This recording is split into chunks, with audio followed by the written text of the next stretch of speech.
Google analytics చూద్దాం. Google analytics అనేది free web analytics tool అనమాట. అదేం దానివల్ల ఎంతమంది విజిటర్స్ ఇంటరాక్ట్ అవుతున్నారు నీ వెబ్సైట్ నుంచి నీ వెబ్సైట్కి అని తెలుసుకోవచ్చు.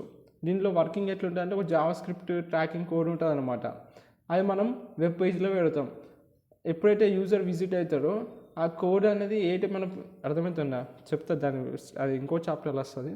ఆ స్టెప్స్ ఏంటో కొంచెం పైనకి వస్తుంది చెప్తా.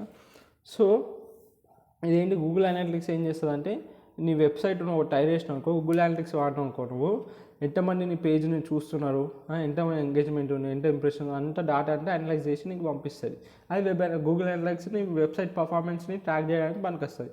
మరి ఇది ఎట్లా వర్క్ అవుతుంది అంటే అదొక గూగుల్ అనాలిటిక్స్ నువ్వు లాగిన్ చేయగానే ఒక జావా స్క్రిప్ట్ కోడ్ ఇస్తుంది అనమాట. అది ఏం చేయాలా, నువ్వు HTML ట్యాగ్ లోపల పెట్టాలి. నువ్వు కోడ్ రాస్తావు కదా, డిప్లాయ్ చేసే ముందు HTML ట్యాగ్లో పెట్టేసినావు అనుకో, అప్పుడు ఏంటంటే యూజర్ వచ్చి నీ వెబ్సైట్ని విజిట్ అయినప్పుడు ప్రతిసారి ఆ డేటా అంతా కలెక్ట్ చేసుకుంటుంది ఇక గూగుల్ అనాలిటిక్స్. వాళ్ళ IP అడ్రస్, ఏ డివైస్ చూస్తున్న వెబ్సైట్ని, ఆ బ్రౌజర్ ఇన్ఫర్మేషను, ఆ గూగుల్ సెర్చ్, ఫేస్బుక్ యాడ్స్, ఎంతమంది పేజ్ వాడు ఎంతసేపు సెషన్ డ్యూరేషన్ అంటే వాడు ఎంతసేపు ఉంటుంది మన వెబ్సైట్న, ఏమేమి యాక్షన్స్ చేస్తుండో. సో ఈ డేటా అంతా గూగుల్ సర్వర్స్ పంపుతుంది. అది తర్వాత అదంతా రిపోర్ట్స్లోకి మారి గూగుల్ అనాలిటిక్స్ డాష్బోర్డ్లో నీకు కనిపిస్తుంది. సో ఇది అన్నమాట గూగుల్ అనాలిటిక్స్ అంటే. సో ఇంప్లిమెంట్ స్టెప్స్ ఎట్లా ఇంప్లిమెంట్ చేయాలంటే ఇవి చెప్తా. ఫస్ట్ నువ్వు ఒక గూగుల్ analytics.google.com వెళ్ళినాకో అలా పోయి నువ్వు అకౌంట్ క్రియేట్ చేసుకోవాలి. అప్పుడు ఏం చేయాలి, అలా యాడ్ న్యూ ప్రాపర్టీ ఉంటుంది, కొట్టి నీ వెబ్సైట్ అనేది యాడ్ చేసుకోవాలి. నీ వెబ్సైట్ ఉంటుంది కదా, నీ వెబ్సైట్ యాడ్ చేసినాకనే అందులో ఒక ట్రాకింగ్ ID ఉంటుంది. ఆ ట్రాకింగ్ ఐడిని నువ్వు కాపీ చేయాలి. గూగుల్ అనాలిటిక్స్ వెబ్సైట్ ఒక ట్రాకింగ్ ID ఇస్తుంది. అది కాపీ చేసి ఏం చేయాలి, ఆ ట్రాకింగ్ ఐడిని ఎడిట్ ట్యాగ్ ఉంటుంది. నువ్వు HTML కోడ్ రాసినప్పుడు ఎడ్ ట్యాగ్ ఉంటుంది కదా, ఎడ్ ట్యాగ్ లోపల ఈ ట్రాకింగ్ ఐడిని పేస్ట్ చేయాలి. అప్పుడు ఇక వెరిఫై చేయాలి మన ట్రాకింగ్ని రియల్ టైమ్ రిపోర్ట్స్ నుంచి. ఒకసారి నువ్వు డిప్లాయ్మెంట్ చేసినాక ఈ డేటా అంటే ఇలా వచ్చేస్తుంది. అట్లా అన్నమాట.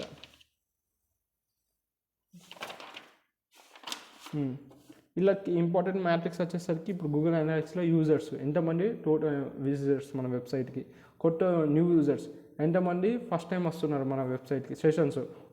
ఒక యూజర్ వస్తే ఎంతసేపు వరకు మన వెబ్సైట్లో ఉంటున్నారు, అది సెషన్స్.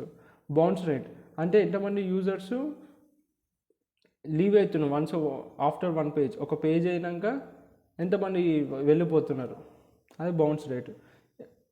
తర్వాత ఎందుకంటే ఒక పేజ్ మంచిగా నెక్స్ట్ పేజ్ హోమ్ పేజ్ బాగుంది, తర్వాత గ్యాలరీ పేజ్ బాగాలేదు, వాడు వెళ్ళిపోతాడు, దాన్ని బౌన్స్ రేట్ అంటారు. సెషన్ డ్యూరేషన్ అంటే యావరేజ్గా ఒక యూజర్ అనేటోడు ఎంతసేపు స్పెండ్ చేస్తున్నాడు, ఓకేనా, ఒక సైట్ పైన దాన్ని సెషన్ డ్యూరేషన్. సెషన్స్ అంటే ఒక యూజర్ అనేటోడు ఎన్ని విజిట్స్ ఇస్తుండు, అది రిపీటెడ్ విజిట్స్ కౌంట్ చేస్తుంది. పేజ్ పర్ సెషన్ అంటే ఎన్ని పేజెస్ని యూజర్ చూస్తున్నారు ఆన్ యావరేజ్గా, అది పేజ్ పర్ సెషన్.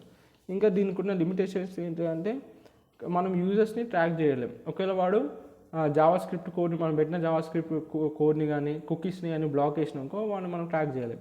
డేటా అనేది యాక్యురసీ ఉంటుంది, వేరియేట్ ఉంటుంది. ఒక VPNs బట్టి, బ్లాకర్స్ బట్టి, యాడ్ బ్లాకర్స్ బట్టి మనం యాక్షన్స్ని అవుట్ సైడ్ ద వెబ్సైట్ని మనం క్యాప్చర్ చేయలేం.